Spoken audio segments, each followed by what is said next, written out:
បាទសូមគោរពជំរាបសួរទៅកាន់ពុកម៉ែបងប្អូនជាទីគោរពស្រឡាញ់រាប់អានទាំងអស់គ្នាផងដែរបាទថ្ងៃនេះផងដែរគឺខ្ញុំសូមមកធ្វើការ review បន្តិចទៅលើប្រភេទគម្រោងប្លង់និង concept មួយប្លង់ដែលយើងបានធ្វើការ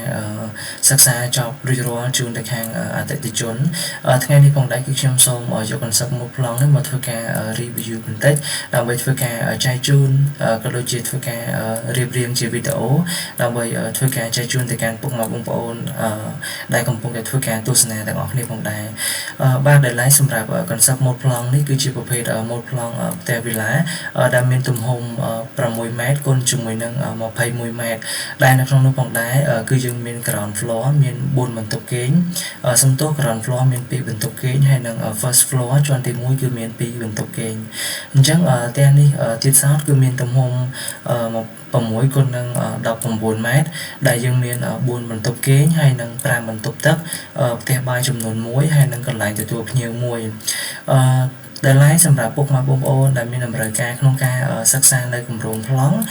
ពុកម៉ែបងប្អូនអាចធ្វើការទំនាក់ទំនងមកខាងក្រុមការងារខ្ញុំបានតាមរយៈលេខទូរស័ព្ទនៅខាងលើនេះហើយមួយវិញទៀត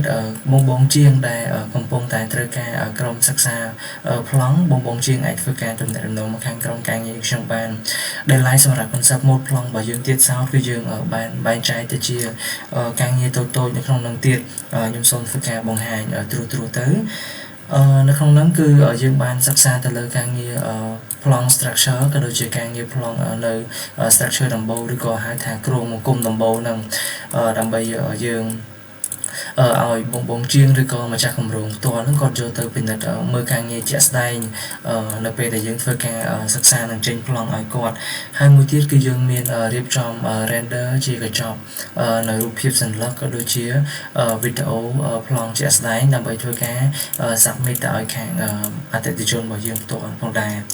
ហើយនេះគ្រាន់តែជាការងារផ្នែកមួយចំនួនដែលយើងបានធ្វើការលើកឡើងទេអញ្ចឹងសម្រាប់ពុកម៉ែបងប្អូនដែលមានតម្រូវការក្នុងការសិក្សាប្លង់ពុកម៉ែបងប្អូនអាចធ្វើការទំនាក់ទំនងមកខាងក្រុមការងារយើងខ្ញុំបាន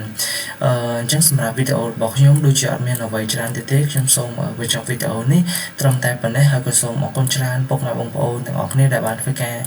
តាមដាននៅទស្សនារបស់វីដេអូរបស់ខ្ញុំផ្ទាល់ផងដែរ